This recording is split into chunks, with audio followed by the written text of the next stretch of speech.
BA करना चाहिए या नहीं, बीए से रिलेटेड अगर आप कंफ्यूज हो, आप चाह रहे हो कि हमें जल्दी से कोई जॉब मिल जाए और हमें समझ में नहीं आ रहा कि हमें कौन सा कोर्स चूज करना चाहिए 12th के बाद, ऐसे भागने के लिए बीए चूज कर रहे हैं। अगर आप कोई भी गवर्नमेंट जॉब करना चाहते, बीए में आप यही 3 सब्जेक्ट चूज करना। अगर आप बीए करना चाहते हो तो ये वीडियो ध्यान से देखो, आपके बहुत काम आने वाली है। आपको समझने को मिलेगा बीए से रिलेटेड। अगर आप कंफ्यूज हो कि बीए करना चाहिए या नहीं, तब भी मैं आपको सजेशन दूंगी। और बीए अगर आप श्योर हो कि बीए ही करना है, तब भी मैं आपको कुछ ऐसे सजेशन दूंगी जो आपके बहुत काम आएंगे। तो वीडियो को ध्यान से देखो और लास्ट तक देखो। Let's start. Hello everyone, welcome to Spark Up classes. This is Suman Yadav. बहुत सारे बच्चे बीए करने का सोचते हैं, खासकर वो बच्चे जो पढ़ाई से या तो भागना चाहते हैं, या फिर वो सोचते हैं कि हमें गवर्नमेंट एग्जाम देना है, या फिर वो सोचते हैं हमें यूपीएससी की तैयारी करनी है। ऐसे ही कंडीशन में बच्चे बीए को चूज करते हैं। तो इन तीनों ही कंडीशन में मैं आपको सजेस्ट करूंगी आपको बीए में कौन से सब्जेक्ट लेने चाहिए और आपको बीए लेना भी चाहिए कि नहीं लेना चाहिए। आज के वीडियो में मैं यही आपसे डिस्कस करूंगी। सबसे पहली बात, वो बच्चे जो गवर्नमेंट एग्जाम की तैयारी करने जा रहे हैं। गवर्नमेंट एग्जाम में कौन कौन से गवर्नमेंट एग्जाम, मैं वो भी बता देती हूँ आपको। सबसे पहला, अगर आप किसी पुलिस की भर्ती, आर्मी की भर्ती, या किसी भी भर्तियों के लिए आप जा रहे हो, मिलिट्री की भर्ती के लिए जा रहे हो, या आप एनसीसी जिसे आप कहते हैं नेशनल कैडेट कॉर्प्स, या फिर आप एसएससी जिसे कहते हैं स्टाफ सिलेक्शन कमीशन, चाहे एसएससी जीडी हो या फिर एसएससी सीजीएल हो, इन सभी कैटेगरी के गवर्नमेंट एग्जाम आप देना चाहते हो तो बिल्कुल आप बीए करो। और बीए कौन से सब्जेक्ट में करना चाहते हैं वो भी मैं आपको बताऊंगी। आप अगर बीटीसी या बीएड करना चाहते हो, आगे चल के आप बीटीसी या बीएड करके आप टीचर बनना चाहते हो, सरकारी स्कूल के अध्यापक बनना चाहते हो, तो भी आपको बीए ही करना चाहिए। तो बीए का फुल फॉर्म होता है बैचलर ऑफ आर्ट्स।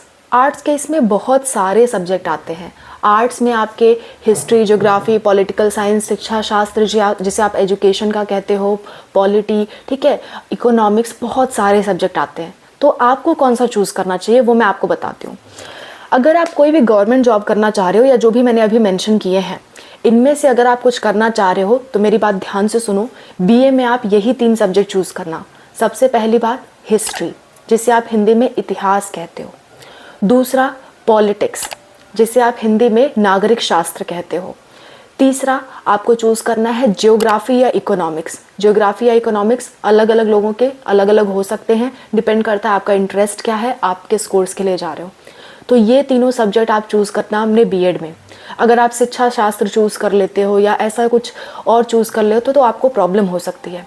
आप ये 3 ही सब्जेक्ट चूज करना, हिस्ट्री, ज्योग्राफी, पॉलिटिक्स या फिर इकोनॉमिक्स, ठीक है। पॉलिटिक्स और हिस्ट्री तो ज़रूर चूज़ करना, इकोनॉमिक्स और ज्योग्राफी में से आप चूज़ कर लेना अपने इंटरेस्ट के अनुसार। और अगर आपको बीए में अच्छे कॉलेजेस में एडमिशन चाहिए जिसमें आपके मनपसंद के कोर्स आपको मिले, तो उसके लिए आप सीयूईटी का एग्ज़ाम ज़रूर देना। सीयूईटी का एग्ज़ाम के फॉर्म जल्द ही रिलीज़ होने वाले हैं। मेरी एक प्लेलिस्ट मैंने बना रखी है, सीयूईटी की सारी अपडेट्स मैं उसी प्लेलिस्ट में देती हूँ। उसका लिंक आपको डिस्क्रिप्शन में मिल जाएगा, उस प्लेलिस्ट को जाके सेव कर लेना। पहले इस वीडियो को पूरा देख लो, वो प्लेलिस्ट कहीं नहीं जाने वाली है, डिस्क्रिप्शन में रहेगी। उस प्लेलिस्ट को आप सेव कर लेना। उस प्लेलिस्ट को आप लगातार विजिट करते रहना। फरवरी में ही उसके फॉर्म आने वाले हैं, तो अपने बोर्ड एग्जाम में डूब मत जाना, उस फॉर्म को भर देना, ठीक है। तो इससे आपको अच्छे कॉलेजेस में जैसे कि बीएचयू, दिल्ली यूनिवर्सिटी, इन सब जगह पे आपको एडमिशन मिल जाएगा। नेक्स्ट, अब बात करते हैं उन बच्चों की जो यूपीएससी की तैयारी करना चाहते हैं या जो सिविल सर्विसेज हैं उनकी तैयारी करना चाहते हैं। यूपीएससी, पीसीएस, ये सब की तैयारी करना चाहते हैं, आईएएस जिसे आप कहते हो, इन सब की अगर आप तैयारी करना चाहते हो तो अगेन आपको बीए ही करना चाहिए। बीए के यही 3 सब्जेक्ट आपको चूज़ करने चाहिए जो मैंने अभी अभी बताए, हिस्ट्री, ज्योग्राफी या इकोनॉमिक्स में से कोई एक, एंड पॉलिटिकल साइंस। ये तीनों आपको बहुत फ़ायदा करेंगे क्योंकि आपके सिलेबस से रिलेटेड होंगे। ये जो आप यूपीएससी में पढ़ने वाले हो, ये तीनों सब्जेक्ट उसमें मेजरली पूछे जाते हैं। तो आप इन तीनों सब्जेक्ट को ज़रूर चूज़ करो। और आप चाहो तो बीए किसी प्राइवेट कॉलेज से भी कर सकते हो ताकि आप अपनी यूपीएससी की तैयारी पे ज़्यादा फोकस कर सको। आप चाहो तो सीयूईटी एग्ज़ाम के थ्रू एडमिशन लो, इससे आपके पैसे बचेंगे और आपका जो डिग्री है वो मान्य माना जाएगा। तो आप अगर सीयूईटी का एग्ज़ाम देते हो, नहीं भी अच्छे मार्क्स आते हैं, तब भी सीयूईटी के थ्रू अगर आप एडमिशन लोगे तो आपके लिए बहुत बेनिफिशियल रहेगा। तो मैंने गवर्नमेंट जॉब के लिए बता दिया और आपको यूपीएससी वाले बच्चों के लिए बता दिया। अब आते हैं उन बच्चों पे जो पढ़ाई से भागने के लिए बीए चूज़ कर रहे हैं।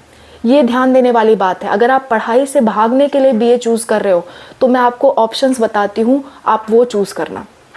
सबसे पहली बात, आप चाहते हो कि आपकी कोई स्किल है, जैसे मान लो आप डांस करते हो, सिंगिंग करते हो, ड्राइंग करते हो, या इस तरह की आपकी कोई स्किल है जिस पे आप काम करना चाहते हो, और क्योंकि पढ़ाई घर वाले कह रहे हैं और पढ़ाई छोड़ नहीं सकते, इसलिए अगर आप बीए चूज़ कर रहे हो तो ठीक है, आप कर लो, किसी भी सब्जेक्ट में बीए कर लो और साथ साथ में आपकी पढ़ाई भी होती रहेगी, आप अपने स्किल पे भी काम करते रहोगे। अगर पढ़ाई में अच्छे नहीं हो तो मैंने एक ये वाली वीडियो बना रखी है कि आपको क्या क्या चीज़ें करनी चाहिए। अगर आपके पास कोई स्किल नहीं भी है तब भी आप ये वीडियो देख सकते हो, ये आपको काफ़ी हेल्प करेगी। ठीक है। दूसरी बात, अगर आप चाह रहे हो कि हमें जल्दी से कोई जॉब मिल जाए और हमें समझ में नहीं आ रहा कि हमें कौन सा कोर्स चूज़ करना चाहिए 12th के बाद, तो मेरी बात ध्यान से सुनो अगेन, आपको पैरामेडिकल फील्ड में जाना चाहिए। ठीक है। अगर आप मैथ से हो या बायो से हो तब भी आप मेडिकल के फील्ड में जा सकते हो, उसमें कहीं कोई प्रॉब्लम नहीं है। मैं आपको बताती हूँ कैसे। पैरामेडिकल एंट्रेंस एग्ज़ाम, पैरामेडिकल के बारे में एक वीडियो मैंने बना रखी है, उसका लिंक आपको इसी वीडियो के लास्ट में मिल जाएगा और आपको डिस्क्रिप्शन में मिल जाएगा, वहाँ से देख भी लेना। पर अभी सुनो, पैरामेडिकल का जो एग्ज़ाम होता है वो बहुत सारे होते हैं। ज़्यादातर तो बायोलॉजी वालों के लिए होते हैं, लेकिन कुछ एग्ज़ाम ऐसे होते हैं, कुछ जो आपके कोर्स हैं वो ऐसे होते हैं जो मैथ और बायो के लिए कॉमन है, जैसे B pharmacy and D pharmacy. Full form अगर मैं बताऊं तो bachelor in pharmacy and diploma in pharmacy. सीधे शब्दों में दवाओं का आपको जानकारी होनी चाहिए। आप किसी भी दवा की दुकान पे जाते हो, दवा की दुकान कोई ऐसे ही नहीं खोल सकता, उसके पास डिग्री होनी चाहिए, मेडिकल की डिग्री लगती है, बी फार्मा या डी फार्मा की डिग्री आपके पास होनी चाहिए, तभी आप दवाओं की जानकारी दे सकते हो, दवाओं के विक्रेता बन सकते हो। ठीक है। तो अगर आपको जल्दी जॉब चाहिए और आप पढ़ने में भी बहुत ज़्यादा अच्छे नहीं हो और अपने कैरियर को लेकर बहुत कंफ्यूज हो, तो मैं आपको सीधा साधा रास्ता बता रही हूँ, आप बी फार्मा या डी फार्मा में से कोई एक कर लो। इसके लिए आपको करना क्या पड़ेगा, आज ही के वीडियो में बताती हूँ। सबसे पहली बात, बी फार्मा या डी फार्मा एक तरह का पैरामेडिकल कोर्स है। आप चाहे मैथ से हो, फिजिक्स केमिस्ट्री मैथ अगर आपका रहा है या फिजिक्स केमिस्ट्री बायोलॉजी रहा है, इन दोनों ही कंडीशन में आप बी फार्मा और डी फार्मा में से कोई भी कर सकते हो। बी फार्मा थोड़ा टफ पड़ेगा, डी फार्मा थोड़ा आसान है। ठीक है। B pharma bachelor in pharmacy, इसके लिए जो आपको एंट्रेंस एग्जाम देना होगा वो होगा नीट, NEET, नीट, जिसे नेशनल एलिजिबिलिटी एंट्रेंस टेस्ट कहते हैं, वो आपको देना पड़ेगा। लेकिन ये सिर्फ बायो के बच्चे दे सकते हैं। ठीक है। और अगर बी फार्मा आप मैथ्स के हो तब देना चाहते हो तो आप CP नेट का एग्ज़ाम दे सकते हो, यूपी वाले बच्चों के लिए होता है CP नेट का एग्ज़ाम। CP नेट के बारे में कंप्लीट डिटेल में भी वीडियो मिल जाएगी। ये एक जनरल वीडियो है बच्चों, इसलिए मैं आपको बहुत सारी वीडियो रेफर कर रही हूँ आपके इंटरेस्ट के अनुसार। अगर कोई वीडियो मेरी बताई हुई आपको नहीं मिलती है या किसी भी टॉपिक से रिलेटेड आपको डाउट होता है तो आप मुझसे कमेंट में पूछ लेना, मैं उस वीडियो को रेफर कर दूंगी या उस डाउट को सॉल्व कर दूंगी आपके। ठीक है। अभी मेरी बात ध्यान से सुनो और डिसाइड कर पाओ कि आपको करना क्या है, इसलिए मैंने ये वीडियो बनाई है। ओके, चलो। पैरामेडिकल कोर्स ही होता है बी फार्मा या डी फार्मा। बी फार्मा के लिए नीट एग्ज़ाम होता है उन बच्चों के लिए जिन्होंने बायोलॉजी से अपना 12th पास आउट किया है। अगर आपने मैथ से पास आउट किया है, बायोलॉजी की अच्छी जानकारी नहीं है, तो आप बी फार्मा के बजाय डी फार्मा कर लो। बी फार्मा 4 साल का होता है, डी फार्मा 2 ही साल का होता है और जल्दी आपका ख़त्म हो जाएगा। इससे होगा क्या, डी फार्मा या बी फार्मा करने के बाद, ठीक है, बी फार्मा थोड़ा सा अच्छी डिग्री है, थोड़ा सा ऊंचा लेवल उसको दिया जाता है डी फार्मा के कंपेयर में। डी फार्मा या बी फार्मा करने के बाद आप अगर कोई गवर्नमेंट एग्ज़ाम में बैठते हो, इसके गवर्नमेंट एग्ज़ाम भी होते हैं, उस एग्ज़ाम में बैठने के बाद आप अगर एग्ज़ाम क्वालिफाई कर लेते हो तो आपका ड्रग इंस्पेक्टर या मेडिकल ऑफिसर्स की नौकरी लगती है, जिसकी सैलरी लाख रुपए तक भी जाती है। और अगर मान लेते हैं आप पढ़ाई में अच्छे नहीं हो और आप वो एग्ज़ाम नहीं भी निकाल पाए, तब भी अगर आपके पास थोड़ी बहुत पूंजी है और आप अपना एक खुद का मेडिकल की दुकान खोल लो, दवाइयों के शॉप खोल लो, तो इसकी भी कमाई बहुत ज़्यादा होती है, उसकी भी कमाई लाखों तक चली जाती है। शुरुआत में थोड़ा कम प्रॉफिट होगा लेकिन कमाई आपकी लाखों तक चली जाएगी। तो ये एक बहुत अच्छा कैरियर ऑप्शन है अगर आपको जल्दी जॉब पाना है और थोड़ी बहुत पढ़ाई आप कर सकते हो। बहुत ज़्यादा ऐसा नहीं है कि आपको चीज़ें याद नहीं होती हैं, इसमें थोड़ा चीज़ें याद करनी पड़ेंगी आपको बी फार्मा और डी फार्मा में, पर स्कोप बहुत अच्छा है। थोड़ी सी मेहनत कर लोगे, सबसे आसान रास्ता मुझे आपके लिए ये नज़र आया, इसलिए मैंने आपसे शेयर किया। और अगर आप बायोलॉजी से ही हो, ये तो मैथ और बायोलॉजी दोनों के लिए था, अगर आप बायोलॉजी से हो तो पैरामेडिकल के बहुत सारे कोर्स अवेलेबल हैं। पैरामेडिकल की पूरी जानकारी के लिए ये वाली वीडियो आप देख लेना, इसी वीडियो के लास्ट में मैंने इस वीडियो का लिंक दे रखा है पैरामेडिकल कोर्सेज़ का, तो वहाँ से आप जाके पैरामेडिकल कोर्स का वीडियो ज़रूर देखना।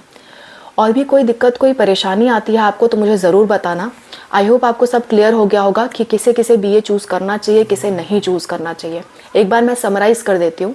जो भी लोग गवर्नमेंट जॉब करना चाहते हैं या आपके यूपीएससी वाले जो हैं, उन सबको बीए चूज़ करना चाहिए और बीए में हिस्ट्री, पॉलिटिक्स और आपके इकोनॉमिक्स या ज्योग्राफी में से कोई एक चूज़ करना चाहिए, ठीक है। नेक्स्ट, जो बच्चे ऐसे हैं जो बीएड करना चाहते हैं या बीटीसी करना चाहते हैं आगे, तो वो ये तीनों सब्जेक्ट भी चूज़ कर सकते हैं और अदर सब्जेक्ट भी चूज़ कर सकते हैं, डिपेंड करता है उनकी मर्ज़ी के ऊपर। और वो बीए करना चाहते हैं, उनको बीए ही करना चाहिए। बीए में कई सारे सब्जेक्ट होते हैं, वो कोई भी चूज़ कर सकते हैं, उसी के अनुसार वो टीचिंग लाइन में जाएंगे, उनके लिए कोई बाउंडेशन नहीं है। लेकिन जो बच्चे पढ़ाई से भागने के लिए कर रहे हैं, ये जल्दी से जल्दी जॉब पाने के लिए कर रहे हैं, उनके लिए मैंने ये बताया कि पढ़ाई से अगर आप भाग रहे हो, कोई स्किल पे अपने काम करना चाहते हो, जैसे मेरी तरह आप यूट्यूब पे काम करना चाहते हो या कोई भी आपकी स्किल है उस पर काम करना चाहते हो, तो ठीक है, आप बीए किसी भी सब्जेक्ट में कर लो, साथ साथ में आपकी पढ़ाई भी चलती रहे। आप कुछ दिन क्लासेस अटेंड करो और अपनी स्किल पे वर्क करो। मैं हमेशा आपको कहूँगी, अगर आपके पास कोई स्किल है तो अपनी स्किल पे वर्क करो, ठीक है। सोशल मीडिया से बेहतर कोई प्लेटफॉर्म नहीं है आपके लिए।